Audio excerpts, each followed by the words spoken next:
BPSC शिक्षक भर्ती में जितने भी हमारे प्रिय साथी भाई बहन तैयारी किए उनका बहुत बहुत स्वागत है। आइए आज हम लोग जो है एनसीईआरटी 6, 7, 8 का पाठ्यक्रम पर आधारित चैप्टर वाइज भूगोल का सॉल्व करेंगे। इससे पहले जो आपको एनसीईआरटी और एससीईआरटी जो है ये हिस्ट्री का जो है सॉल्व करा दिए हैं। आज जो है भूगोल का सॉल्व करेंगे, ठीक है। तो आप लोग लास्ट तक बने रहिएगा और छोड़िएगा बीच क्लास में नहीं, क्योंकि इसमें बहुत इंपॉर्टेंट क्वेश्चन है, ठीक है।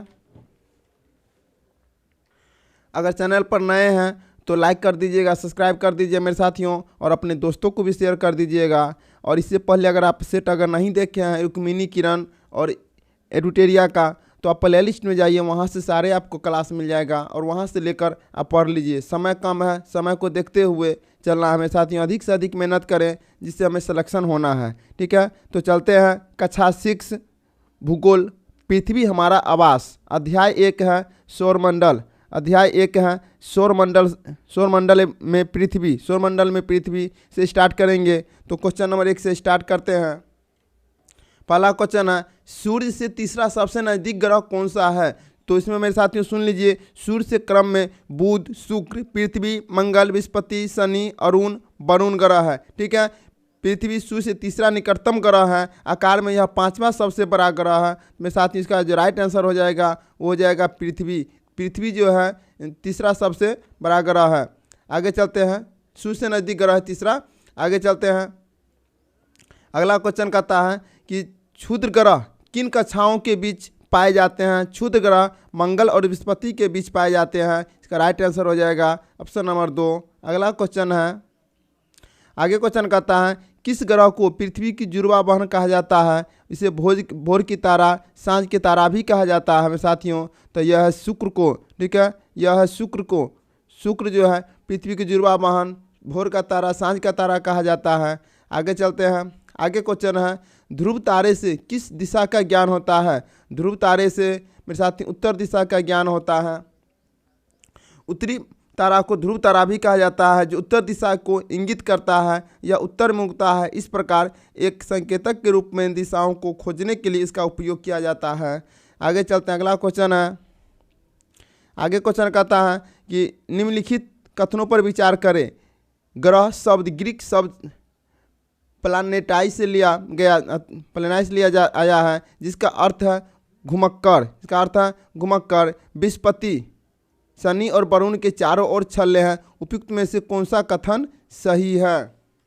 मेरे साथियों 1 और 2 दोनों आंसर इसका सही है। इसका राइट आंसर हो जाएगा ऑप्शन नंबर 3, ठीक है। इसका ऑप्शन नंबर 3 हो जाएगा। अगला क्वेश्चन है, आगे क्वेश्चन कहता है कि निम्नलिखित पर विचार करें।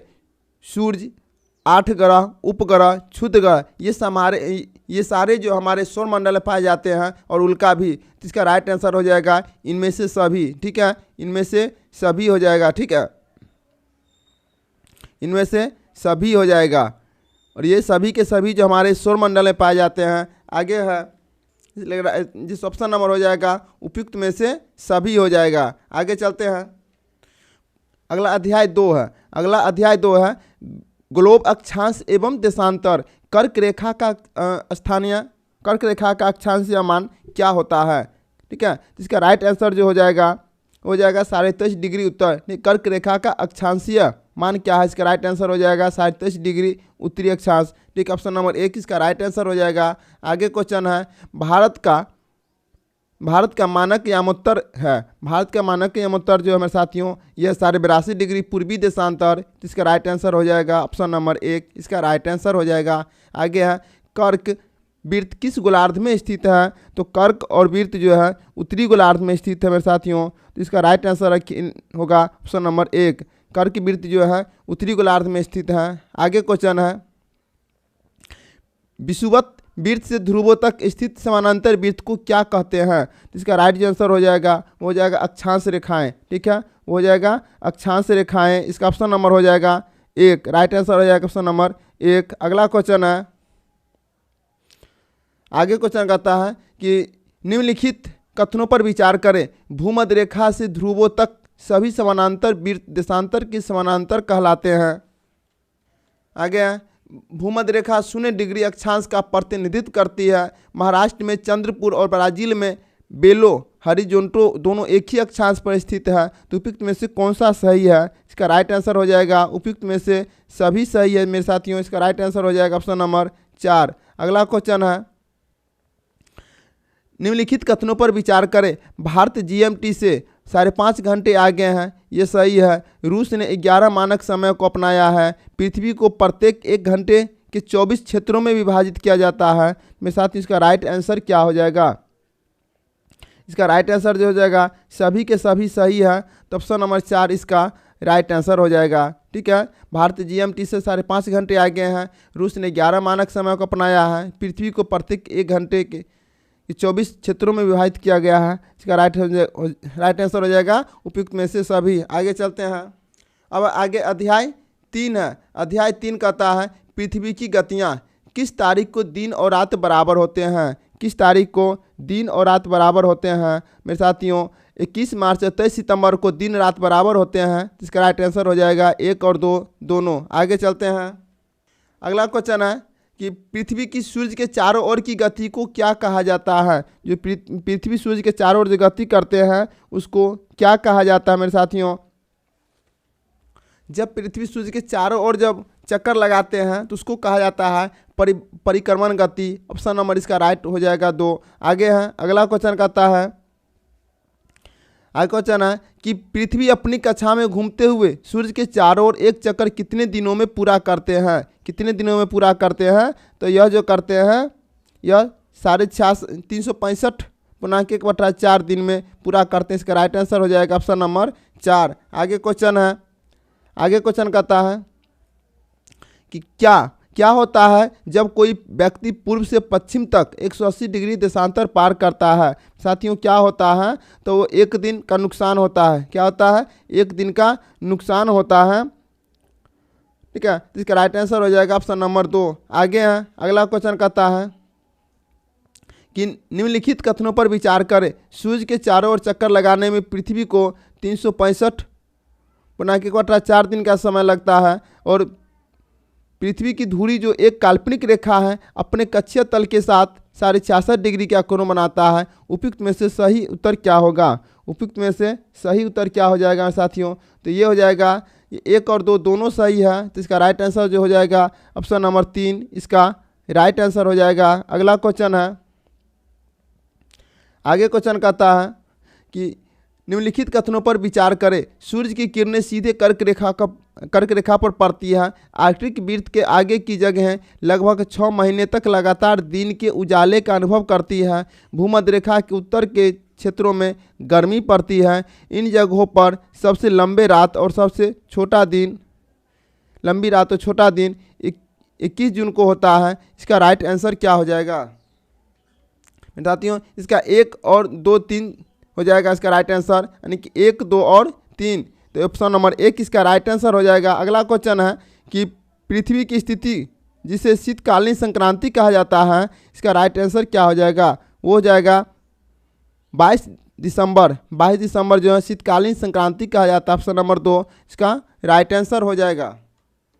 आगे अध्याय 4 है। अध्याय 4 में आते हैं मानचित्र। ठीक है, चुंबकीय सुई की दिशा हमेशा किस दिशा में होता है? चुंबकीय जो सुई होता है तो किस दिशा में होते हैं मेरे साथियों? ये होते हैं उत्तर दक्षिण में। ठीक है, ऑप्शन नंबर 1 इसका राइट आंसर हो जाएगा। अगला क्वेश्चन है, एक छोटे क्षेत्र का बड़े पैमाने पर खींचा गया रेखा चित्र क्या कहलाता है? इसका ऑप्शन पर जाते हैं तो मेरे साथी एक छोटे क्षेत्र का बड़े पैमाने पर खींचा गया रेखा चित्र खाका कहलाता है। इसका राइट आंसर हो जाएगा ऑप्शन नंबर 3 इसका राइट आंसर हो जाएगा। आगे है निम्न में से क्या मानचित्र का घटक है? निम्न में से क्या मानचित्र का घटक है? जिसका दिशा है, दूरी है, चिन्ह है, तो इसका ऑप्शन नंबर हो जाएगा 4। उपयुक्त में से सभी इसका राइट आंसर हो जाएगा। आगे क्वेश्चन है मुख्य दिशाओं का पता लगाने के लिए क्या प्रयोग किया जाता है? मुख्य दिशाओं का पता लगाने के लिए साथियों दिक् सूचक का प्रयोग किया जाता है। ऑप्शन नंबर 4 इसका राइट आंसर हो जाएगा। अगला क्वेश्चन है वृक्षों के वितरण को दिखाने वाले मानचित्र को क्या कहा जाता है? तो क्या कहा जाता है, यह कहा जाता है थीमेटिक मानचित्र। ठीक है, थीमेटिक मानचित्र कहलाता है। कुछ मानचित्र विशेष जानकारियां प्राप्त करते हैं, जैसे सड़क मानचित्र, वर्षा मानचित्र, वन तथा उद्योगों आदि के वितरण दर्शाने वाले मानचित्र इत्यादि। इस प्रकार के मानचित्र को थीमेटिक मानचित्र कहा जाता है। इन मानचित्रों में दी गई सूचना के आधार पर उनका विषय, उनका उचित नामकरण किया जाता है। इसका राइट जो आंसर हो जाएगा वो हो जाएगा थीमेटिक मानचित्र। ठीक है, अगला क्वेश्चन है, आगे क्वेश्चन कहता है कि निम्नलिखित कथनों पर विचार करें। विशिष्ट सूचनाओं जैसे कि सड़क मानचित्र, वर्षा मानचित्र पर ध्यान केंद्रित करने वाले मानचित्र को राजनीतिक मानचित्र कहा जाता है। नक्शे के 3 घटक हैं, दूरी, दिशा और प्रतीक। इनमें से कौन सा सही है? कौन सा इसका उत्तर सही है? तो केवल दो सही है मेरे साथियों, केवल जो है 2 सही है। नक्शे के 3 घटक होते हैं, दूरी, दिशा और प्रतीक। इसका राइट आंसर हो जाएगा ऑप्शन नंबर 2। अगला क्वेश्चन पे चलते हैं। आगे क्वेश्चन कहता है ये निम्नलिखित पर विचार करें। उत्तर पूर्व, दक्षिण पूर्व, उत्तर दक्षिण उपयुक्त में से कौन सा कार्डिनल पॉइंट है? कार्डिनल पॉइंट इसका क्या हो जाएगा? ये मेरे साथियों 3 और 4। ठीक है, उत्तर और दक्षिण जो है, उत्तर दक्षिण जो है कार्डिनल पॉइंट होगा। इसका राइट आंसर हो जाएगा ऑप्शन नंबर 2, इसका राइट आंसर हो जाएगा। अगला क्वेश्चन है, आगे क्वेश्चन कहता है निम्नलिखित कथनों पर विचार करें। निम्नलिखित कथनों पर विचार करें। स्थान और रंग।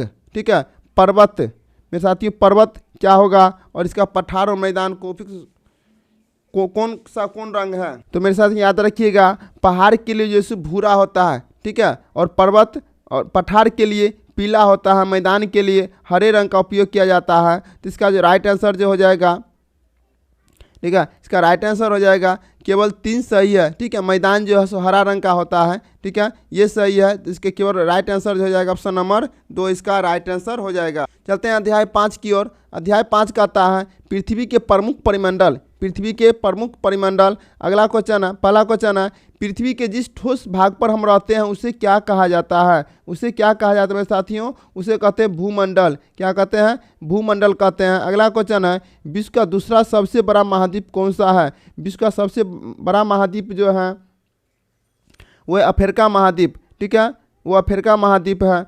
एशिया के बाद अफ्रीका विश्व का दूसरा सबसे बड़ा महाद्वीप है। भूमध्य रेखा पर 0 डिग्री अक्षांश महाद्वीप के मध्य से गुजरती है। एकमात्र महाद्वीप है जिसके माध्यम से कर्क रेखा, भूमध्य रेखा और मकर रेखा गुजरते हैं। राइट आंसर हो जाएगा अफ्रीका, ऑप्शन नंबर 3, इसका राइट आंसर हो जाएगा। अगला क्वेश्चन है, विश्व की पहली महिला कौन थी जिन्होंने एवरेस्ट पर कदम रखा? ठीक है, इसका राइट आंसर हो जाएगा जुंको ताबोई। जुंको ताबोई जो है विश्व की पहली महिला थी जिन्होंने एवरेस्ट पर कदम रखी थी। राइट आंसर हो जाएगा ऑप्शन नंबर 1, इसका राइट आंसर हो जाएगा। आगे क्वेश्चन है, अटलांटिक महासागर अंग्रेजी भाषा के किस अक्षर के आकार का है? किस अक्षर के आकार का है? तो मेरे साथियों यह है एस अक्षर के आकार का, ऑप्शन नंबर 3, इसका राइट आंसर याद रखिएगा। अटलांटिक महासागर अंग्रेजी भाषा के एस अक्षर के आकार का है, तो राइट आंसर हो जाएगा ऑप्शन नंबर 3। आगे क्वेश्चन है कि माउंट एवरेस्ट समुद्र तल से कितना मीटर ऊंचा है? मेरे साथियों ये 8,848 मीटर ऊंचा है, ऑप्शन नंबर 2, इसका राइट आंसर हो जाएगा। लेकिन नया डाटा जो है 8,850.6 इसका राइट आंसर है नया डाटा में। ठीक है, आगे चलते हैं। आगे क्वेश्चन है कि निम्नलिखित कथनों पर विचार करें। निम्नलिखित कथनों पर विचार करें। स्थल मंडल में पृथ्वी की परत की चट्टानें और मिट्टी की पतले परतें शामिल हैं। अगला ऑप्शन पर चलते हैं, समुद्री जल का सभी स्तर सभी समान रूप से रहता है। भूमि की ऊंचाई समुद्र के तल से मापी जाती है जिसे एक रूप में लिया जाता है। उपयुक्त में से कौन सा कथन सही है? कौन सा कथन सही है? इसका राइट आंसर हो जाएगा 1 और 2 दोनों सही है। ठीक है, 1 और 2 दोनों सही है, 1 और 2। ठीक है, समुद्र जल का स्तर सभी जगह समान रूप से रहता है। और एक और है, ठीक है, आगे चलते इसका राइट आंसर ऑप्शन नंबर 1। अगला क्वेश्चन है, आगे क्वेश्चन कहता है कि निम्नलिखित कथनों पर विचार करें। प्रशांत महासागर आकार में लगभग त्रिकोणीय है। यह एशिया, ऑस्ट्रेलिया, उत्तर और दक्षिण अमेरिका से घिरा हुआ है। उपयुक्त कथन में कौन सा सही है? कौन सा सही हो जाएगा? तो इसका राइट आंसर हो जाएगा केवल 2 सही हो जाएगा। यह एशिया, ऑस्ट्रेलिया, उत्तर और दक्षिण अमेरिका से घिरा हुआ है। इसका राइट आंसर हो जाएगा केवल 2। ठीक है, केवल 2 इसका राइट आंसर हो जाएगा। अगला क्वेश्चन है,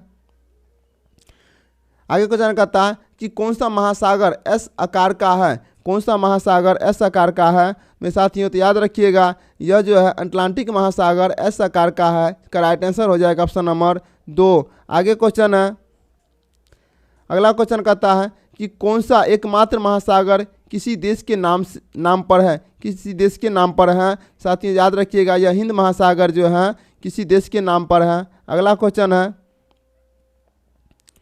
आगे क्वेश्चन कहता है कि निम्नलिखित कथनों पर विचार करें। निम्नलिखित कथनों पर विचार करें। वायुमंडल लगभग 600 किलोमीटर की ऊंचाई तक फैला हुआ है। संरचना, तापमान और अन्य गुणों के आधार पर वायुमंडल को 5 परतों में विभाजित किया गया है। उपयुक्त में से कौन सा सही है? उपयुक्त में से कौन सा सही है? इसका राइट आंसर जो हो जाएगा केवल 2 सही है। ठीक है, केवल 2 सही है। संरचना, तापमान और अन्य गुणों के आधार वायुमंडल को 5 परतों में बांटा गया है। ठीक है, इसका राइट आंसर हो जाएगा ऑप्शन नंबर 2। अगला क्वेश्चन पर चलते हैं। आगे अध्याय 6 है। अध्याय 6 में है पृथ्वी के प्रमुख स्थल रूप। तो पहला क्वेश्चन है, वह स्थलीय भाग जो किसी आसपास सारा भाग है जो कि आसपास की भूमि से ऊंची उठी होती है वह कहलाती है। वह क्या कहलाती है मेरे साथियों? तो वह कहलाती है पहाड़ी। ठीक है, पहाड़ी कहलाते हैं। इसका राइट आंसर हो जाएगा ऑप्शन नंबर 1। अगला क्वेश्चन है, आगे क्वेश्चन कहता है कि निम्न में से कौन सा पर्वत का प्रकार है। कौन सा पर्वत का प्रकार है? तो ये बलित पर्वत, भरसोत पर्वत, ज्वालामुखी पर्वत, सारे के सारे जो पर्वत के प्रकार हैं। राइट आंसर हो जाएगा ऑप्शन नंबर 4, उपयुक्त में से सभी। आगे क्वेश्चन है कि पृथ्वी के भूप्रपट्टी पर दूसरा सबसे प्रचुर तत्व है। तो इसका राइट आंसर क्या हो जाएगा? ये हो जाएगा सिलिकॉन। ठीक है, सिलिकॉन हो जाएगा इसका राइट आंसर। आगे क्वेश्चन है कि पठारों में किसकी प्रचुरता होती है। पठारों में किसकी प्रचुरता होती है? तो वो होती है खनिज का। किसकी प्रचुरता होती है? तो वो होती है खनिज का। अगला क्वेश्चन है कि पर्वतों पर हमेशा जमी रहने वाली बर्फ़ की नदियाँ कहलाती है।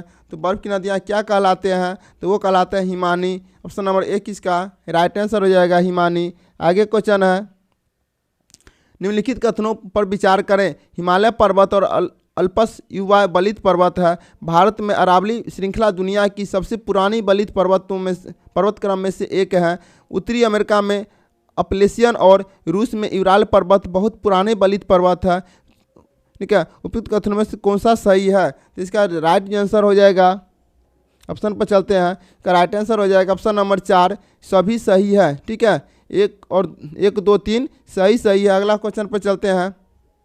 आगे क्वेश्चन कहता है कि अफ्रीका में माउंट किलिमंजारो और जापान में माउंट फ्यूजियामा का उदाहरण है। इसका राइट आंसर जो हो जाएगा ज्वालामुखी पर्वत हो जाएगा। ठीक है, आगे चलते हैं। अगला क्वेश्चन है कि दुनिया का सबसे ऊंचा पठार है। दुनिया का सबसे ऊंचा पठार है तिब्बत का पठार। ठीक है, तिब्बत का पठार।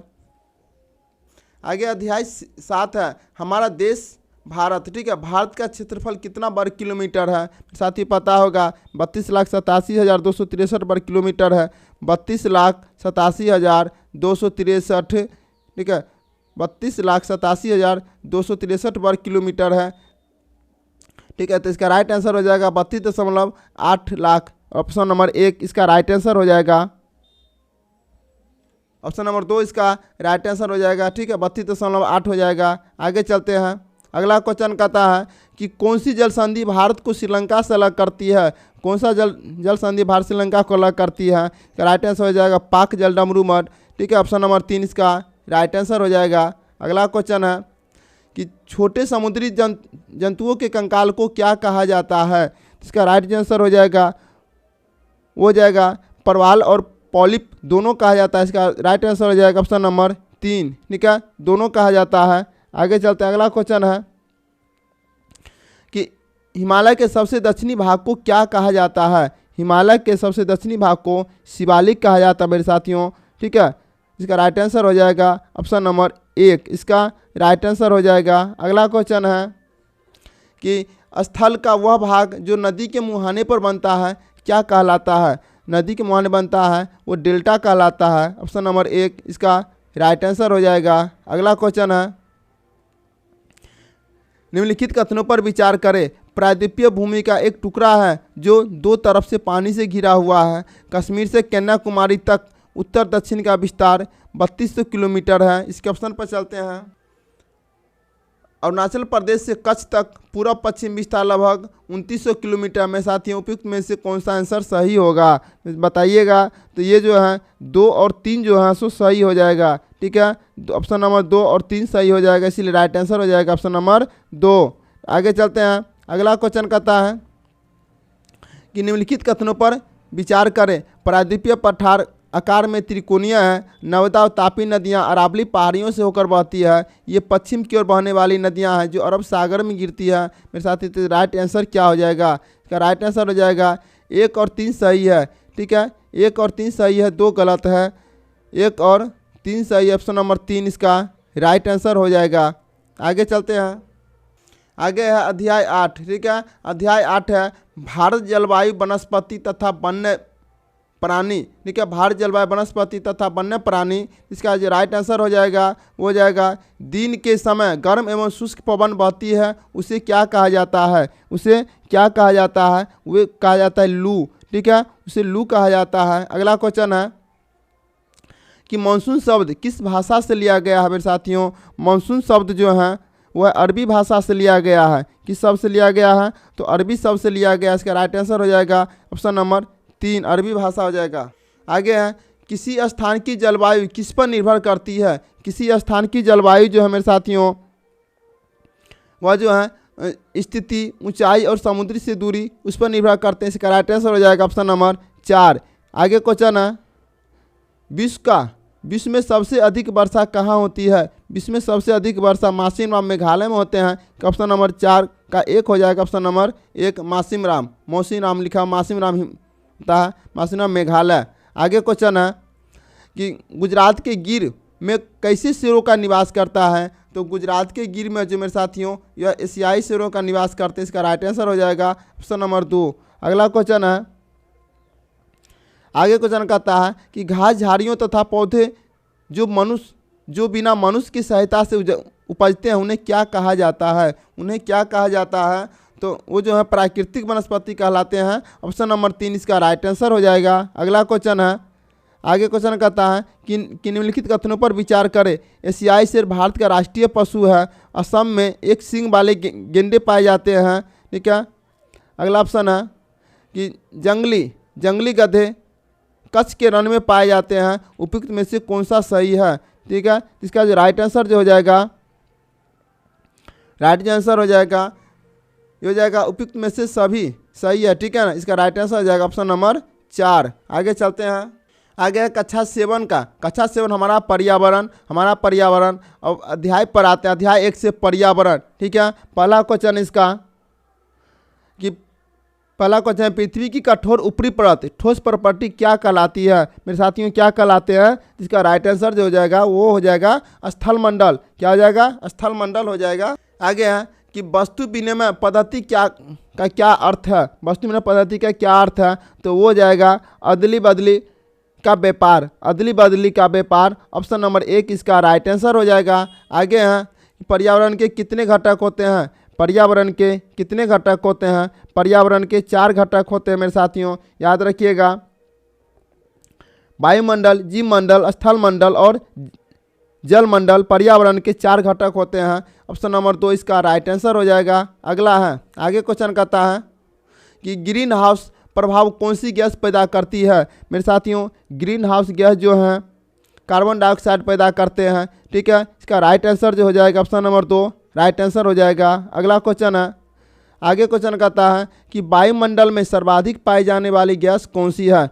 वायुमंडल में जो है सबसे अधिक गैस जो है मेरे साथियों वह नाइट्रोजन पाए जाते हैं 78%। आगे हैं, अगला क्वेश्चन कहता है कि निम्नलिखित कथनों पर विचार करें।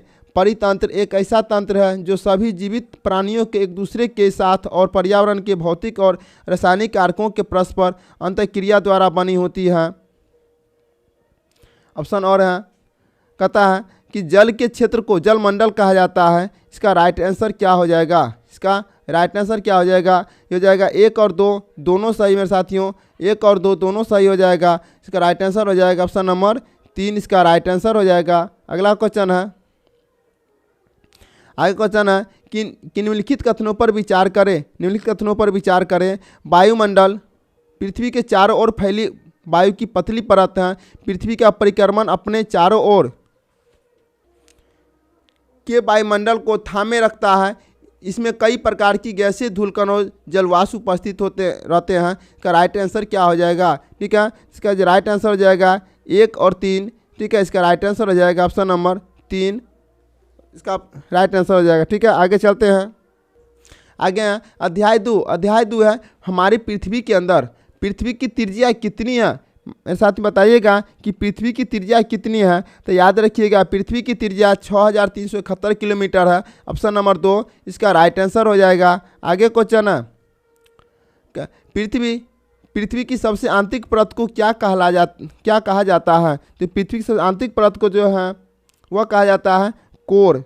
क्या कहा जाता है? वो कोर कहा जाता है। ठीक है,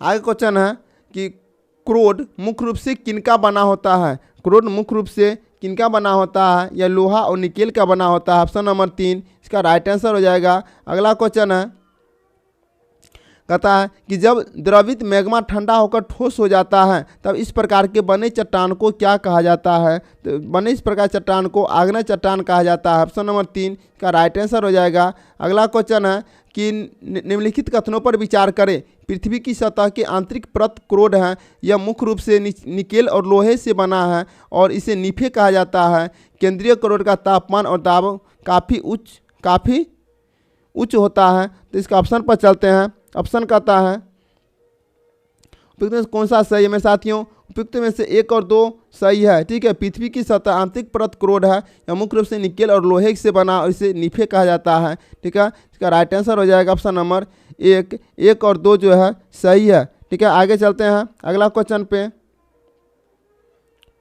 आगे क्वेश्चन कहता है कि निम्नलिखित कथनों पर विचार करें। निम्नलिखित कथनों पर विचार करें। आग्नेय शैलों को प्राथमिक शैलें कहा जाता है। ठीक है, ग्रेनाइट बहिर्भेदी आग्नेय शैल का एक उदाहरण है। द्रवित लावा पृथ्वी की सतह पर ठंडा होकर बहिर्भेदी आग्नेय शैल का निर्माण करती हैं। उपयुक्त में से कौन सा सही है? मेरे साथी बताइएगा कि उपयुक्त में से कौन सा सही है। तो इसका राइट आंसर हो जाएगा 1 और 3 सही हो जाएगा। ठीक है, 1 और 3 जो है सही है। 1 और 3 सही है, उसके अनुसार इसका राइट आंसर हो जाएगा। ठीक है, राइट जो आंसर हो जाएगा ऑप्शन नंबर 3 इसका राइट आंसर हो जाएगा। अब है अध्याय 3। अध्याय 3 है वो भी क्लास 7 का अध्याय 3 है। ठीक, क्लास 7 का हमारी बदलती पृथ्वी। भूकंप की तीव्रता मापने की इकाई को क्या कहा जाता है? उसे कहा जाता है रिएक्टर स्केल। ठीक, ऑप्शन नंबर 1 इसका राइट आंसर हो जाएगा। आगे क्वेश्चन है कि नदी के मुहाने पर बनने वाले स्थल रूप क्या कहलाते हैं। तो स्थल रूप क्या कहलाते हैं? वो कहलाते हैं डेल्टा। क्या कहलाते हैं? डेल्टा कहलाते हैं। आगे क्वेश्चन है कि रेगिस्तान के अपरदन एवं निक्षेपण का प्रमुख कारक क्या है। तो इसका राइट जो आंसर हो जाएगा पवन। ठीक है, ऑप्शन नंबर 1 इसका हो जाएगा पवन। वह अगला क्वेश्चन है, वह स्थान जहां भूकंप उत्पन्न होता है उसे क्या कहा जाता है? वो कहलाता है उद्गम केंद्र। ठीक है, उद्गम केंद्र। ठीक है, और उसके ऊपर की पृथ्वी का जो भाग होता है वह कहलाता है अधिकेंद्र। आगे चलते हैं। अगला क्वेश्चन है कि सबसे ऊंचा जलप्रपात विश्व का कहाँ स्थित है? कहाँ स्थित है मेरे साथियों? वह है एंजल जलप्रपात। एंजल जलप्रपात। और एंजल जलप्रपात जो है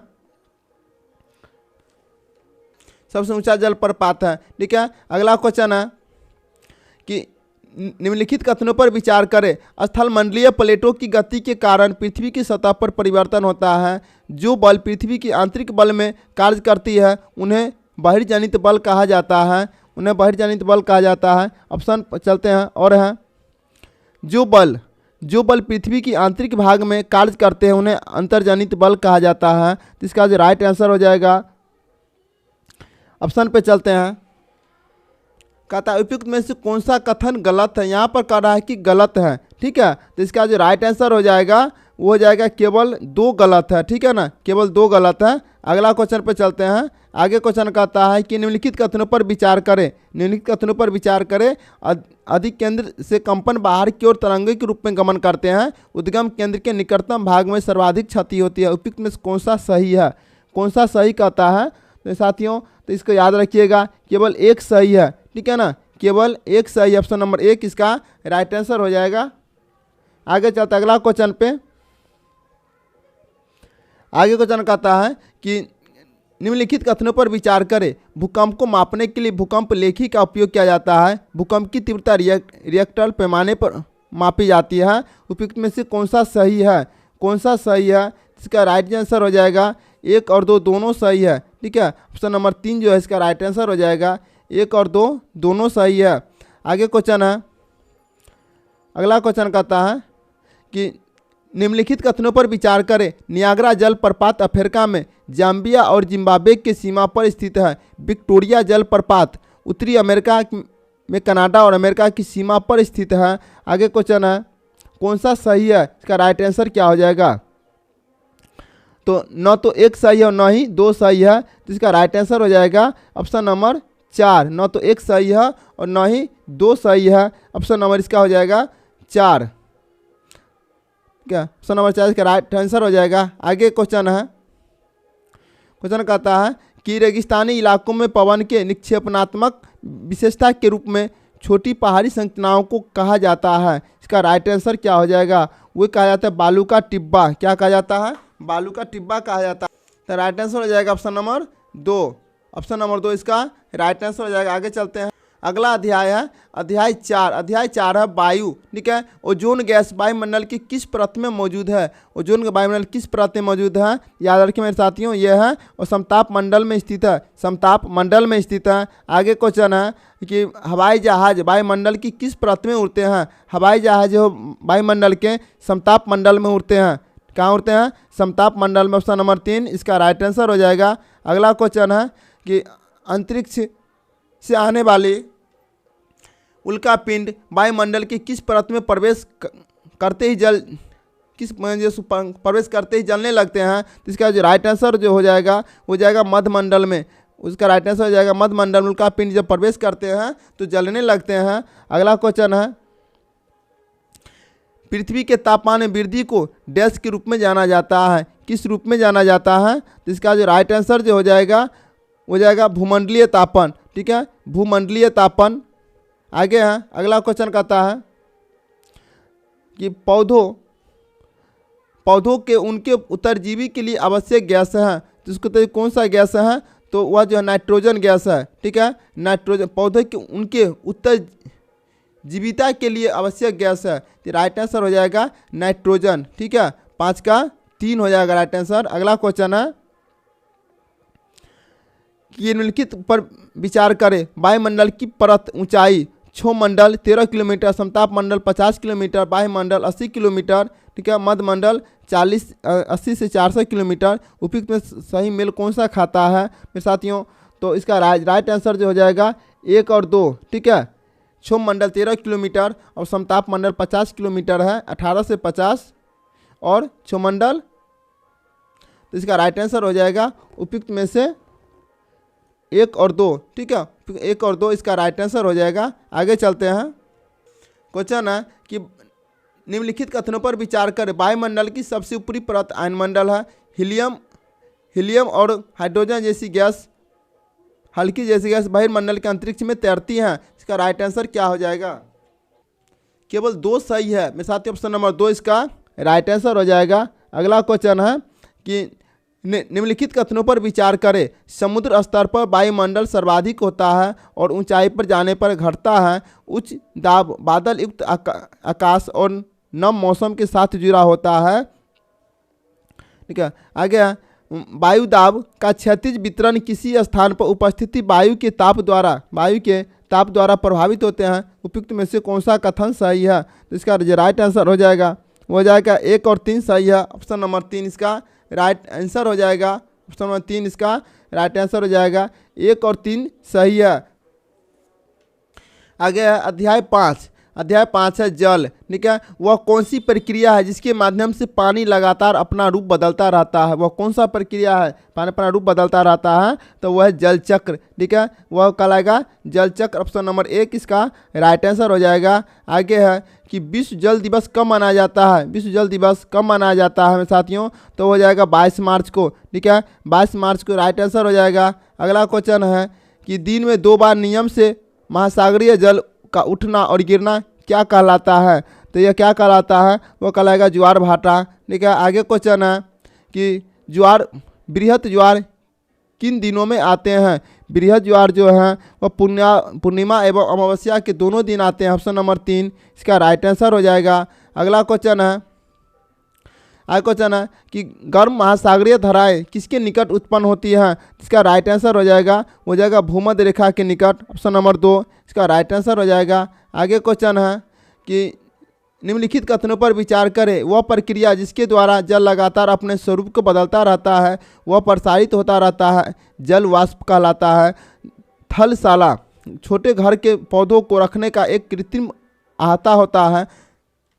अतः उपयुक्त में से कौन सा कथन सही है? इसका राइट आंसर क्या हो जाएगा? ठीक है, इसका राइट आंसर हो जाएगा केवल 2 सही है। ठीक है, ऑप्शन नंबर 2 इसका राइट आंसर हो जाएगा। अगला क्वेश्चन है कि निम्नलिखित पर विचार करें। भूकंप, एक ज्वालामुखी उद्गार, जल के नीचे भूस्खलन। इसका राइट आंसर क्या हो जाएगा?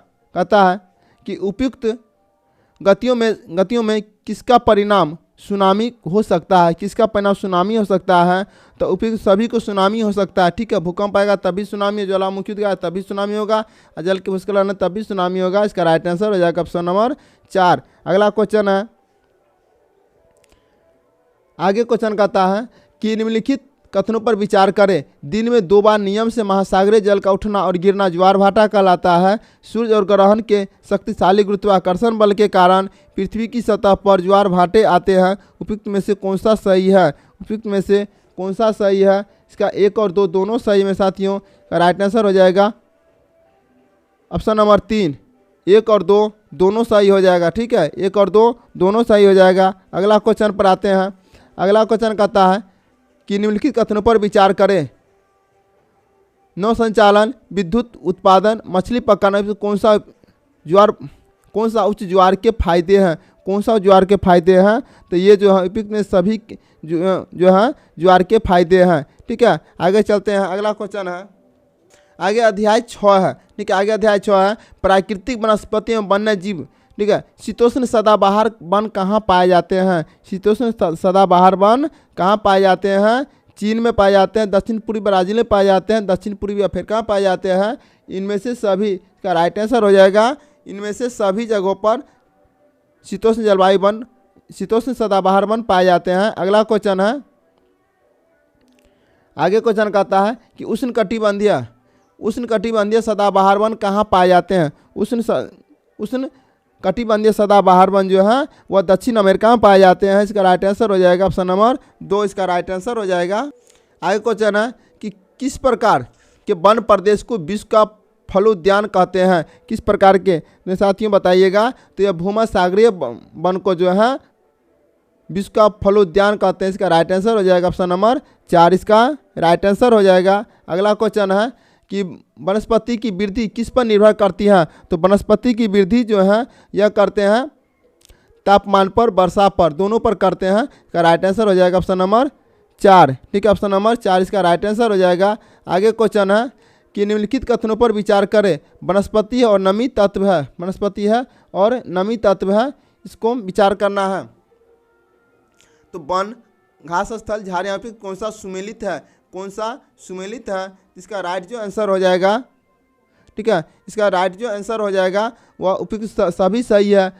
वन, भारी वर्षा, घास स्थल, मध्यम वर्षा, झाड़ियाँ, शुष्क क्षेत्र, उपयुक्त में सभी इसका राइट आंसर हो जाएगा। अगला क्वेश्चन है, अगला क्वेश्चन कहता है कि निम्नलिखित कथनों पर विचार करें। मोटी छाल और मोम लेपित पत्ते उष्पोत्सर्जन को कम करते हैं। शीतोष्ण सदाबहार वनों को फलों की कृषि के कारण विश्व का फलोद्यान के रूप में जाना जाता है। उपयुक्त में से कौन सा कथन सही है?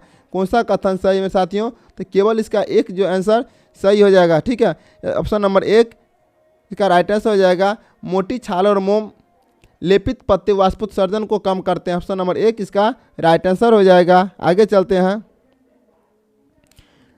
आगे क्वेश्चन है कि निम्नलिखित कथन पर विचार करें। निम्नलिखित पर विचार करें, शीतोष्ण घास स्थल है और क्षेत्र है, ठीक है।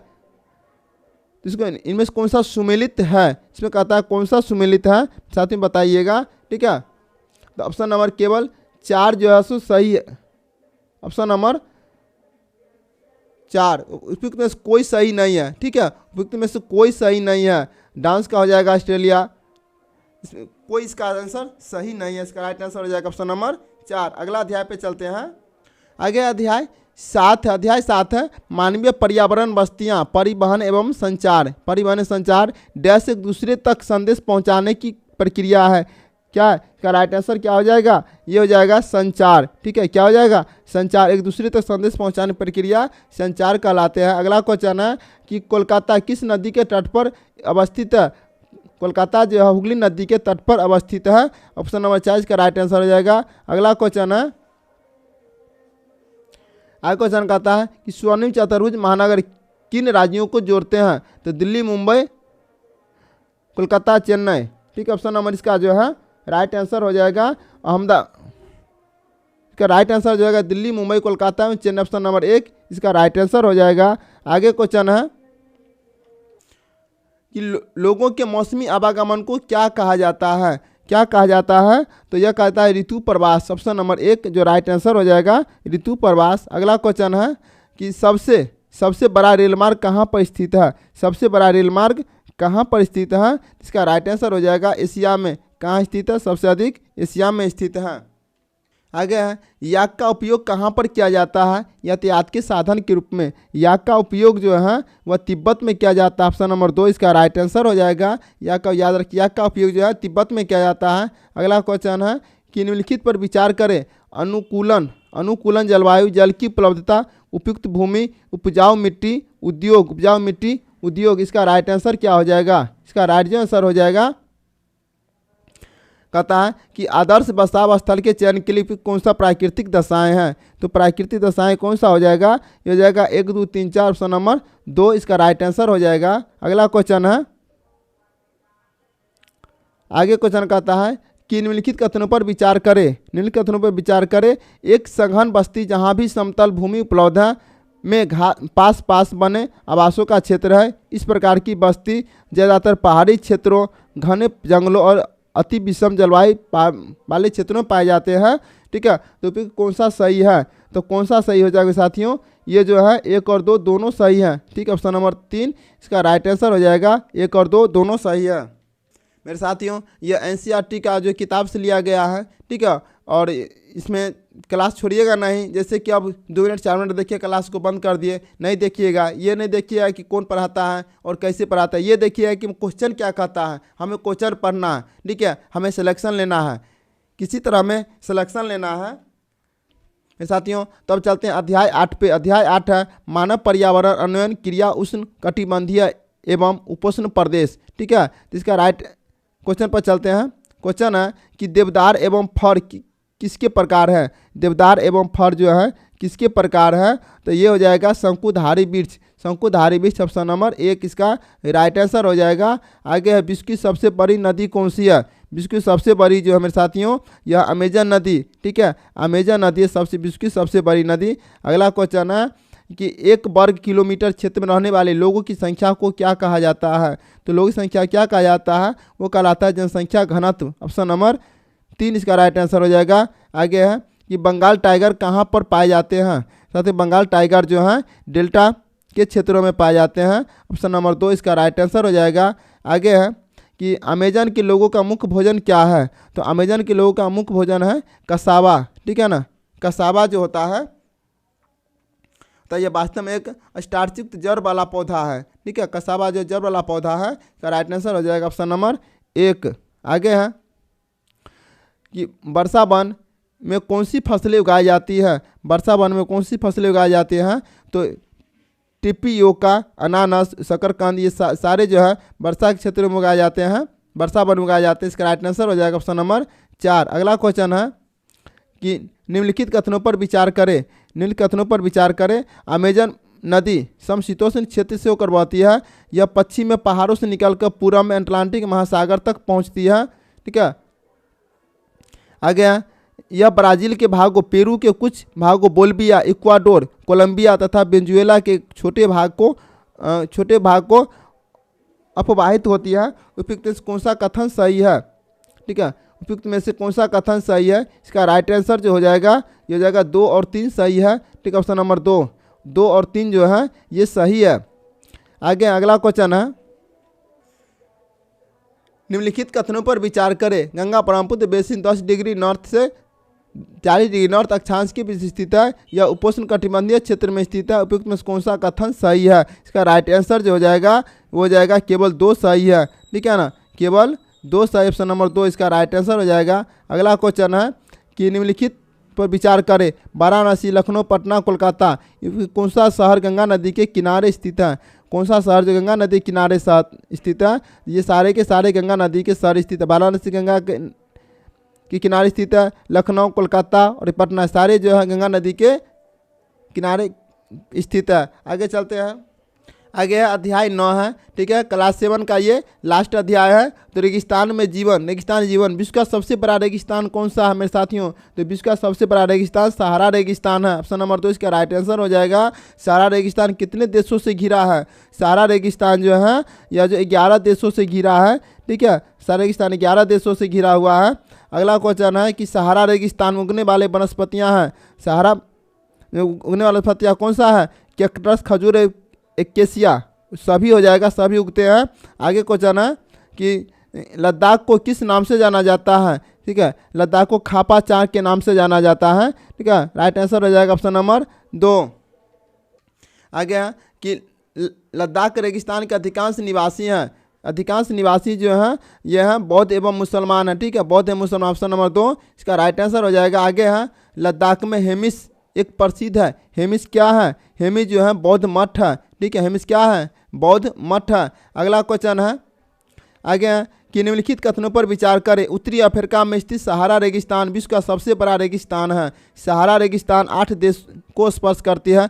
कौन सा सही है? इसका कौन सा सही हो जाएगा? केवल 1 सही मेरे साथियों, इसका राइट आंसर हो जाएगा केवल 1 सही है। तो ऑप्शन नंबर 1 इसका राइट आंसर हो जाएगा। आगे चलते हैं, अगला क्वेश्चन है, निम्नलिखित कथनों पर विचार करें। लद्दाख जम्मू और कश्मीर के पश्चिमी किनारे पर स्थित एक ठंडा रेगिस्तान है। यह उत्तर में काराकोरम पर्वत श्रेणी और दक्षिण में जास्कर पर्वत से घिरा है। गंगोत्री हिमनद लद्दाख में पाया जाता है। फिर कौन सा कथन गलत है? यहाँ पर कह रहा है कि कौन सा कथन गलत है। ठीक है, तो हमें गलत आंसर को चुनना है। तो 1 और 3 जो है गलत है। ठीक है, गंगोत्री हिमनद लद्दाख में पाया जाता है, ये भी नहीं है। और इसका पिछला है, इसका राइट आंसर हो जाएगा ऑप्शन नंबर 3। 1 और 3 जो है सही है, बाद बाकी 2, 1 और 3 गलत है, बाद बाकी 2 सही है। अगला क्वेश्चन है, आगे क्वेश्चन कहता है कि निम्नलिखित कथनों पर विचार करें। लद्दाख के लोग ज़्यादातर बौद्ध हैं। हेमिस थिक से और लामा यूरू यहाँ के प्रसिद्ध मठ है। उपयुक्त में से कौन सा सही है? इसका राइट आंसर क्या हो जाएगा? इसमें केवल 2 सही है। ठीक है, केवल 2 सही है। हेमिस थिक से और लामा यूरू यहाँ के प्रसिद्ध मठ है। ऑप्शन नंबर 2 इसका राइट आंसर हो जाएगा। अब आगे चलते हैं, अब है कक्षा 8 भूगोल संसाधन एवं विकास। ठीक है, भूगोल में जो है संसाधन विकास पढ़ना है। अध्याय 1 से स्टार्ट करते हैं। मात्र ज़्यादा क्वेश्चन नहीं है, थोड़ा क्वेश्चन इसमें भी है। संसाधन पहला पहला क्वेश्चन है, वैसे संसाधन जिसका एक ही बार उपयोग संभव हो, भंडार सीमित हो, कहलाता है। क्या कहलाता है? इसका जो राइट आंसर जो हो जाएगा अनवीकरणीय जो है इसका राइट आंसर हो जाएगा इसमें से 4। आगे क्वेश्चन है, प्रौद्योगिकी संसाधन क्या है? प्रौद्योगिकी संसाधन क्या है? तो ये होगा मानव निर्मित संसाधन है। क्या हो जाएगा? मानव निर्मित संसाधन, ऑप्शन नंबर 1 इसका राइट आंसर हो जाएगा। आगे क्वेश्चन है कि वैसे संसाधन जिनकी प्रकृति शीघ्रता से नवीकरण कर लेना है कहलाता है। तो इसका राइट आंसर हो जाएगा नवीकरणीय। ठीक है, नवीकरणीय, ऑप्शन नंबर 3 इसका राइट आंसर हो जाएगा। आगे क्वेश्चन है कि नवीकरणीय संसाधन का उदाहरण निम्न में से कौन सा नहीं है। कहता है कौन सा नहीं है, तो कोयला जो है नवीकरणीय संसाधन का उदाहरण नहीं है, क्योंकि कोयला एक बार समाप्त हो जाता है तो हजारों लाखों करोड़ों वर्ष लग जाता है बनने में। अगला क्वेश्चन है कि प्रत्येक वस्तु जिसका उपयोग आवश्यकताओं को पूरा करने के लिए किया जाता है उसे क्या कहा जाता है। तो उसे जो है संसाधन कहा जाता है। क्या कहा जाता है? संसाधन कहा जाता है। अगला क्वेश्चन है कि निश्चित स्थानों में पाए जाने वाले संसाधन को कहते हैं, क्या कहते हैं? तो वो कहते हैं स्थानिक। क्या कहते हैं? स्थानिक कहते हैं। राइट आंसर हो जाएगा 3। अगला क्वेश्चन है निम्न में से कौन सा स्थानिक संसाधन नहीं है। कौन सा स्थानिक संसाधन नहीं है? तो जल जो है स्थानिक संसाधन नहीं है, इसका राइट आंसर हो जाएगा ऑप्शन नंबर 1, जल स्थानिक संसाधन नहीं है। आगे है किसी विचार अथवा आविष्कार पर एकमात्र अधिकार को क्या कहते हैं। तो क्या कहते हैं? वो कहते हैं पेटेंट। क्या कहते हैं? पेटेंट कहते हैं। अगला क्वेश्चन है निम्नलिखित में से प्राकृतिक संसाधन को दबी हुई धूप कहा जाता है। दबी धूप कहा जाता है, इसका राइट आंसर क्या होगा? तो हो जाएगा कोयला। ठीक है, ऑप्शन नंबर 3 इसका राइट आंसर हो जाएगा। आगे है ज्वारीय एवं तरंग ऊर्जा उत्पादन हेतु भारत के अधिक अनुकूल परिस्थितियां कहाँ पाई जाती है। तो भारत की अनुकूल परिस्थितियां जो है खंभात के खाड़ी में पाई जाते हैं। ऑप्शन नंबर 1 इसका राइट आंसर हो जाएगा। अगला क्वेश्चन है निम्नलिखित कथनों पर विचार करें। नवीकरणीय संसाधन वे हैं जो जल्दी से नवीकृत या पुनः पूर्ति कर दिए जाते हैं। सभी नवीकरणीय संसाधन मानव गतिविधियों द्वारा असीमित और अप्रभावित होते हैं। तो कौन सा सही है? कौन सा सही है? तो एक जो केवल एक सही है। ठीक है, केवल एक सही है, इसका राइट आंसर हो जाएगा ऑप्शन नंबर 1। अगला क्वेश्चन है कहता निम्नलिखित पर विचार करें। ठीक है, कोयला, पानी, पेट्रोलियम, प्राकृतिक गैस कौन सा गैर नवीकरणीय है? कौन सा गैर नवीकरणीय संसाधन है? इसका राइट आंसर हो जाएगा 1, 2, 4 और 1, 2 और 4। ठीक है, राइट आंसर हो जाएगा ये गैर नवीकरणीय है। आगे चलते हैं। अगला क्वेश्चन कहता है आगे क्वेश्चन है कि निम्नलिखित कथनों पर विचार करें। संसाधनों का सावधानीपूर्वक उपयोग करना और उन्हें नए सिरे से विकसित करने का समय देना सतत विकास कहलाता है। भविष्य के लिए संसाधनों का संरक्षण करना संसाधन संरक्षण कहा जाता है। तो इसका राइट आंसर जो हो जाएगा, छोटा कर देते हैं, कहता है कि कौन सा कथन सही है। कौन सा कथन सही है? न तो 1 और न ही 2, इसका राइट आंसर हो जाएगा। इसमें कोई भी कथन सही नहीं है। आगे है अध्याय 2, क्लास 8 का अध्याय 2 है भूमि, मृदा, जल, प्राकृतिक वनस्पति और वन्यजीव संसाधन। पहला क्वेश्चन है कि विश्व वन दिवस कब मनाया जाता है। तो विश्व वन दिवस जो है कब मनाया जाता है? तो वह 21 मार्च को मनाया जाता है। ऑप्शन नंबर 2 इसका राइट आंसर हो जाएगा। आगे क्वेश्चन है कि झारखंड में कितनी प्रतिशत भूमि पर वन फैला है। तो कितने प्रतिशत है? तो 29% भूमि पर वन फैला है। अगला क्वेश्चन है कि अलवण जल पृथ्वी पर कितना प्रतिशत है। और लवण जल जो है पृथ्वी पर, ठीक है, वह 2.5%, 2.5%। ऑप्शन नंबर 3 इसका राइट आंसर हो जाएगा। रेगुर मृदा किसे कहते हैं? काली मृदा को रेगुर मृदा कहते हैं। ऑप्शन नंबर 2 इसका राइट आंसर हो जाएगा। अगला क्वेश्चन है कि बेतवा राष्ट्रीय उद्यान झारखंड के किस जिले में स्थित है। तो झारखंड के किस जिले में स्थित है? तो यह है लातेहार। ठीक है, लातेहार जिला में स्थित है। Option number 2। अगला क्वेश्चन है कि मृदा के कारक हैं। तो मृदा के कारक जो है जलवायु है। क्या हो जाएगा? मृदा कारक जलवायु हो जाएगा। अगला क्वेश्चन है कि मृदा संरक्षण की विधियां कौन सी है। मृदा संरक्षण की विधियां समुचित रेखीय जुताई है। ऑप्शन नंबर 3 इसका राइट आंसर हो जाएगा। अगला क्वेश्चन है कि पृथ्वी को नीला ग्रह क्यों कहा जाता है। पृथ्वी को नीला ग्रह क्यों कहा जाता है? तो 2/3 हिस्सा पानी से ढके होने की वजह से, 1/3 हिस्सा पानी ढके होने की वजह से, वायुमंडल में पानी से भरे बादलों की वजह से और वायुमंडल में प्रदूषण की वजह से। तो इसका जो राइट आंसर हो जाएगा वो हो जाएगा 2/3 हिस्सा पानी ढके होने के कारण, ठीक है, नीला ग्रह कहा जाता है। इसका राइट आंसर हो जाएगा ऑप्शन नंबर 1। अगला क्वेश्चन है कि विश्व की कितने प्रतिशत भूमि कृषि योग्य है। कितने प्रतिशत भूमि कृषि योग्य है? तो इसका राइट आंसर हो जाएगा 11%। ठीक है, 11% जो है भूमि कृषि योग्य है। अगला क्वेश्चन है कि उच्च तापमान और अधिक वर्षा वाले क्षेत्रों में कैसी मृदा पाई जाती है। तो कैसी मृदा पाए जाते हैं, तो इसका जो राइट आंसर हो जाएगा वो जाएगा लेटेराइट मृदा। ठीक है, लेटेराइट मृदा ऑप्शन नंबर 2। आगे क्वेश्चन है कि भारत में कितने प्रकार की मृदा पाई जाती हैं। मेरे साथी, तो भारत में जो है वह 8 प्रकार के मृदा पाए जाते हैं। कितने प्रकार के हैं, 8 प्रकार के, याद रखिए 8 प्रकार मृदा पाए जाते हैं। अगला क्वेश्चन है कि रेशम कहाँ से प्राप्त किया जाता है। रेशम कहाँ से प्राप्त किया जाता है, तो रेशम जो है शहतूत के पेड़ से प्राप्त होता है। ऑप्शन नंबर 2 इसका राइट आंसर हो जाएगा। अगला क्वेश्चन है कि अनावरित चट्टानों का टूटना और क्षय होना क्या कहलाता है। तो क्या कहलाता है, तो इसका जो राइट आंसर हो जाएगा वो कहलाएगा अपक्षय। क्या कहलाएगा, वो अपक्षय कहलाएगा। ऑप्शन नंबर 1 इसका राइट आंसर हो जाएगा। आगे है अध्याय 3। ठीक है, अध्याय 3 है खनिज और शक्ति संसाधन। खनिज और शक्ति संसाधन। तो पहला क्वेश्चन है सतह के निकट स्थित खनिजों को किस प्रक्रिया द्वारा निकाला जाता है। किस प्रक्रिया द्वारा निकाला जाता है, तो यह उत्खनन प्रक्रिया द्वारा निकाला जाता है। ऑप्शन नंबर 1 राइट आंसर हो जाएगा। अगला क्वेश्चन है कि धात्विक खनिज किन शैलों में पाए जाते हैं। धात्विक खनिज किन शैलों में पाए जाते हैं। धात्विक खनिज जो है आग्नेय और कांतिक दोनों पाए जाते हैं। तो इसका राइट आंसर हो जाएगा 1 और 2 दोनों। आगे बॉक्साइट का सबसे बड़ा उत्पादक देश कौन सा है। बॉक्साइट का सबसे बड़ा उत्पादक देश जो है वह है ऑस्ट्रेलिया। कौन सा, ऑस्ट्रेलिया है। आगे है चट्टान कितने प्रकार के होते हैं। ठीक है, चट्टान कितने प्रकार के होते हैं, इसका राइट आंसर हो जाएगा 3 प्रकार के। अगला क्वेश्चन है कि खनिज निम्न में से किस संसाधन का उदाहरण है। तो किस संसाधन का उदाहरण है, ये हो जाएगा और नवीकरणीय। ठीक है, और नवीकरणीय हो जाएगा। ऑप्शन नंबर 2 इसका राइट आंसर हो जाएगा। आगे क्वेश्चन है कि रानीगंज पश्चिम बंगाल किस खनिज के लिए प्रसिद्ध है। रानीगंज पश्चिम बंगाल जो है कोयला के लिए प्रसिद्ध है। आगे क्वेश्चन है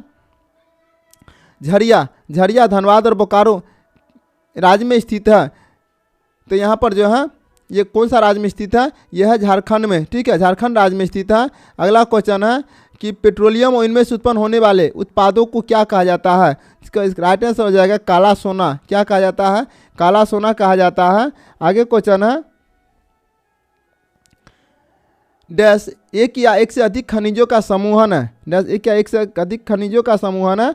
इसका राइट आंसर हो जाएगा सेल। ठीक है, राइट आंसर हो जाएगा सेल। अगला क्वेश्चन है, आगे क्वेश्चन कहता है कि अभ्रक डैश खनिजों का उदाहरण है। अभ्रक डैश खनिजों का उदाहरण है। इसका जो राइट आंसर हो जाएगा वो जाएगा अधात्विक। अभ्रक जो है अधात्विक खनिज है। ठीक है, आगे चलते हैं। आगे है अध्याय 8 क्लास 8 का भूगोल का अध्याय 8 है कृषि। सेरीकल्चर किस प्रकार की कृषि है।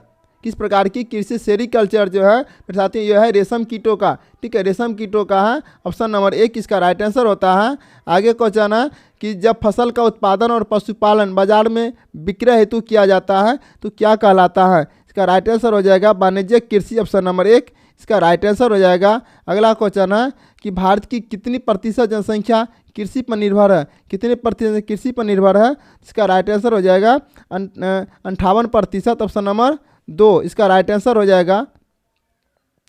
आगे क्वेश्चन है, आगे क्वेश्चन कहता है कि निम्नलिखित व्यक्तियों पर विचार कर सही विकल्प का चुनाव कीजिए। प्राथमिक गतिविधियों प्राकृतिक संसाधनों का निष्कर्षण और उत्पादन शामिल होता है। बैंकिंग यातायात और विज्ञापन द्वितीय गतिविधियों के उदाहरण है। और तृतीय गतिविधियाँ प्राकृतिक संसाधनों का प्रसंस्करण से संबंधित है। तो इसका राइट आंसर क्या हो जाएगा, तो इसका राइट आंसर जो हो जाएगा केवल ए सही है। ठीक है, केवल ए सही है। ऑप्शन नंबर ये हो जाएगा 1 हो जाएगा। ऑप्शन नंबर 3 हो जाएगा। ठीक है, केवल ए सही है, यहाँ पर लिख दिया है केवल ए सही है। आगे चलते अगला क्वेश्चन है, अगला हॉर्टिकल्चर किससे संबंधित है। हॉर्टिकल्चर जो है वह सब्जी से संबंधित है। किससे संबंधित है, सब्जी से संबंधित है। अगला क्वेश्चन है तृतीय क्रियाएं क्या होती है। तृतीय क्रियाएं कौन सी हैं। तृतीय क्रियाएं जो हैं ये हो जाएगा व्यापार, बैंकिंग, बीमा, ये सारे हो जाएंगे। तृतीय क्रियाएं जो है उपयुक्त सभी हो जाएगा। ठीक है, राइट आंसर हो जाएगा 4। आगे क्वेश्चन है कि स्वर्ण क्रांति किससे संबंधित है? तो स्वर्ण क्रांति जो मेरे साथियों यह बागवानी और शहद से है। तो स्वर्ण के ऑप्शन नंबर 1 इसका राइट आंसर हो जाएगा। आगे चलते हैं।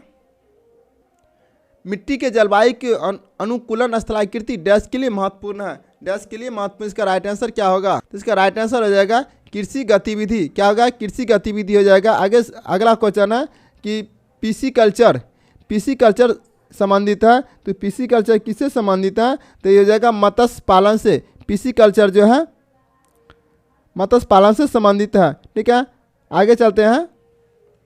आगे अध्याय 5 में आता है उद्योग। ठीक है, हरियाणा का कौन सा शहर साइबर सिटी कहलाता है? हरियाणा का कौन सा शहर साइबर सिटी कहलाता है? यह है गुरुग्राम। ठीक है, गुरुग्राम जो है साइबर सिटी कहलाता है। अगला क्वेश्चन है कि कौन सा उद्योग विश्व के प्राचीनतम उद्योगों में से एक है? कौन सा उद्योग विश्व के प्राचीन उद्योगों में से एक है? साथियों यह सूती वस्त्र। ठीक है, राइट आंसर हो जाएगा सूती वस्त्र। अगला है मत्स्य तेल निर्माण डैश आधारित उद्योग है। किस पर आधारित उद्योग है? तो ये हो जाएगा समुद्र। ठीक है, ऑप्शन नंबर 3 इसका राइट आंसर हो जाएगा। आगे चलते हैं। उद्योगों को किस आधार पर वर्गीकृत किया जा सकता है? उद्योगों को जो है कच्चा माल, आकार और स्वामी सभी के आधार पर वर्गीकृत किया जा सकता है। ऑप्शन नंबर 4 सही है। आगे है खाद्य संसाधन डैश आधारित उद्योग है। खाद्य संसाधन जो है वह कृषि आधारित उद्योग है। ऑप्शन नंबर 2 इसका राइट आंसर हो जाएगा। अगला है प्राकृतिक रेशे कौन कौन है? प्राकृतिक रेशे जो है ऊन, सिल्क, कपास ये सारे हैं। उपयुक्त 4 इसका राइट आंसर हो जाएगा। अगला क्वेश्चन है कि भारत में पहला सफल आधुनिक वस्त्र मिल कहाँ स्थापित हुआ था? इसका राइट आंसर हो जाएगा बम्बई में। ठीक है, अब मुंबई कहलाता है, बम्बई में स्थापित हुआ था। अगला क्वेश्चन है अहमदाबाद किस नदी के किनारे है? अहमदाबाद किस नदी पर स्थित है? तो अहमदाबाद जो है वो साबरमती नदी पर स्थित है। ठीक है, आगे क्वेश्चन है कि निम्नलिखित में से कौन सा रसायन उद्योग है? कौन सा रसायन उद्योग है? इसका राइट आंसर हो जाएगा ऑप्शन नंबर 4 रेशा जो है रसायन उद्योग है। आगे क्वेश्चन है TISCO Tata iron and steel company limited लोहा इस्पात संयंत्र किस नदी के किनारे स्थित है? किस नदी के किनारे स्थित है मेरे साथी बताइएगा? तो यह स्वर्ण रेखा नदी के किनारे। ऑप्शन नंबर 2 इसका राइट आंसर हो जाएगा। आगे अध्याय 6 है। अध्याय 6 मानव संसाधन मंत्रालय का निर्माण लोगों का क्या बढ़ाने के लिए हुआ है? मेरे साथी बताइएगा कि क्या हुआ है? जिसका राइट आंसर हो जाएगा कौशल। ठीक है, कौशल बढ़ाने के लिए हुआ है। तो राइट आंसर हो जाएगा ऑप्शन नंबर 4। अगला क्वेश्चन है कि प्राकृतिक वृद्धि दर क्या है? तो प्राकृतिक वृद्धि दर जो है यह जन्म दर और मृत्यु दर का अंतर है। ऑप्शन नंबर इसका 3 राइट आंसर है। अगला क्वेश्चन है कि भारत में जीवन प्रत्याशा दर कितनी है? तो भारत में जीवन प्रत्याशा दर जो है 67.2% है। 67.2 वर्ष। ऑप्शन नंबर 3 इसका राइट आंसर हो जाएगा। अगला क्वेश्चन है कि जनसंख्या पिरामिड क्या है? जनसंख्या पिरामिड क्या है? जब किसी क्षेत्र का जनघनत्व इतना बढ़ जाता है कि लोग ऊंची इमारतों में रहते हैं। जनसंख्या का आयु लिंग संगठन का आलेख्य निरूपण है। आगे है कि बड़े नगरीय क्षेत्रों में जनसंख्या वितरण का प्रतिरूप है और जन्म, मृत्यु और जीवन प्रत्याशा। ठीक है, तो इसका 4 का राइट आंसर क्या हो जाएगा? ये हो जाएगा ऑप्शन नंबर 2 इसका राइट आंसर हो जाएगा। जनसंख्या का आयु लिंग संगठन आलेख्य निरूपण होता है। आगे चलते हैं। आगे क्वेश्चन है कि प्रधानमंत्री कौशल विकास योजना की शुरुआत कब की गई थी? तो इसका जो राइट आंसर हो जाएगा 2015 में किए गए थे। कब किए गए थे? 2015 में किए थे। अगला क्वेश्चन है कि जनसंख्या को प्रभावित करने वाले कारक होते हैं। ठीक है, तो जनसंख्या को प्रभावित करने वाले कारक होते हैं स्थलाकृति होते हैं, जलवायु होते हैं, मृदा होते हैं। उपयुक्त में से सब इसका राइट आंसर हो जाएगा 4। आगे है कि भारत की जनसंख्या घनत्व कितनी है? भारत की जनसंख्या घनत्व जो है मेरे साथियों 382 व्यक्ति प्रति वर्ग किलोमीटर है। इसके 7 का राइट आंसर हो जाएगा ऑप्शन नंबर 2। अगला क्वेश्चन है कि प्रति 1000 व्यक्तियों में जीवित जन्मों की संख्या को क्या कहा जाता है? तो इसका राइट आंसर जो हो जाएगा जन्म दर। क्या कहलाएगा? जन्म दर कहलाएगा। ठीक है, अगला है कि निम्नलिखित कथनों पर विचार करें। भारत में जनसंख्या का औसत घनत्व 382 व्यक्ति प्रति वर्ग किलोमीटर है। सबसे अधिक जनसंख्या घनत्व दक्षिण मध्य एशिया में है। इसके पश्चात पूर्वी एशिया और दक्षिण पूर्वी एशिया में है। ठीक है, विश्व की कुल जनसंख्या के लगभग 3/4 लोग 2 महाद्वीपों में एशिया और यूरोप में रहते हैं। फिर कौन सा कथन सही है? कौन सा कथन सही है? तो मेरे साथियों बताइए। तो इसका जो 1 और 2 दोनों सही है। ठीक है, 1 और 2 दोनों सही है, 1 और 2। तो इसका राइट आंसर जो हो जाएगा ऑप्शन नंबर 1 इसका राइट आंसर हो जाएगा। ठीक है, ऑप्शन नंबर 1 इसका राइट आंसर हो जाएगा। मेरे साथियों बताइएगा कि एनसीईआरटी कैसा लगा। और मेरे साथियों टोटल जो है आज एनसीईआरटी भूगोल खत्म हो गया है, अब बचा है एससीईआरटी। ठीक है, एससीईआरटी भूगोल जो है आपको हम फिर अगले क्लास में करा देंगे। अगर चैनल पर नए मेरे साथियों तो लाइक कीजिएगा, सब्सक्राइब कीजिएगा, अपने दोस्तों को शेयर कीजिएगा। तो फिर मिलेंगे अगले क्लास में। तो नेक्स्ट क्लास में तो जय हिंद, वंदे मातरम।